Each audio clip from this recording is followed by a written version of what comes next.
Time for another comfort food recipe. We're making French onion potatoes. The perfect recipe to make if you have a lot of potatoes lying around. We're going with 3 types of cheeses, but you can of course stick to 1 if you prefer. Another quick recipe to add to the stockpile. Let's get started. First things first, we're gonna need 2.5 pounds of russet potatoes. That's roughly 6 normal sized potatoes. But lucky me, I have these genetically modified monsters, of which I have no idea how big they are, hence the scale. This should only take a second. Let's zero out the weight of the bowl. And there you have it, 2 ridiculously large potatoes, 2.5 pounds total. Oh, good grief. Wash and dry your monsters. We're gonna peel them first before we dice them. Honestly though, if you prefer the skin, go ahead and leave it on. It's personal preference really. Next, we're going to cube our potatoes. I like to cut them in half, then half again. Take a quarter and slice it into 3 pieces like so. Stack and make some more cuts. And that's how I cube my potatoes. If you know a faster way, then by all means go for it. As long as the end result is a big pile of cubed potatoes, I'd say you're on the right track. Once all of your potatoes are cubed, toss them into a big bowl and set that off to the side.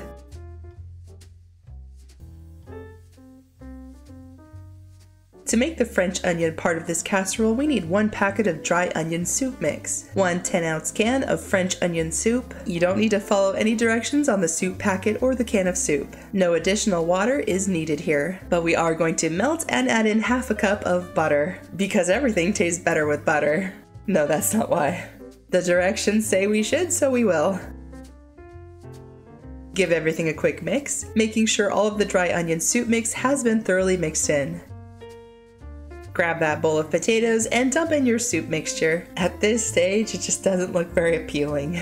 But trust the process. It'll look better later, I promise. Make sure all of the cubes look good and coated before transferring everything to a 9 by 13 inch baking dish.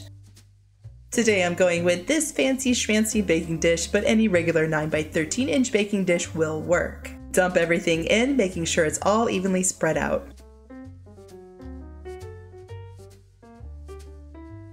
This looks good. We're going to cover this and toss it into a preheated oven at 375 degrees for 30 minutes. After the 30 minutes are up, we're going to remove the foil and give everything a quick toss. Even everything back out and toss it back into the oven for another 30 minutes or until the potatoes are fork tender. How quickly this cooks up will depend greatly on the size of your potatoes. The smaller they are, the quicker they'll be done, so keep that in mind. While that's in the oven, let's shred up our cheese. This recipe recommends only using 2 cups of shredded gruyere cheese. You can of course switch it up and use whatever you want. And cheese is cheese, use however much you want. I'm going with these 3 options. You don't have to stick to the recommended 2 cups. We're making a comfort food dish anyway, and I feel comfortable adding in a heaping pile of cheese. It's also nearly impossible not to sample the shredded cheese during the shredding process. It's just as tempting as raw cookie dough. So hard to say no. Once you're done shredding, set your cheese off to the side and wait for those taters to be done in the oven. And here they are, looking very delicious. This next part is not part of the recipe, but I did have a couple of green onions lying around in my fridge. I'm gonna add some just for fun, and again, if you like these too, add in as much as you want.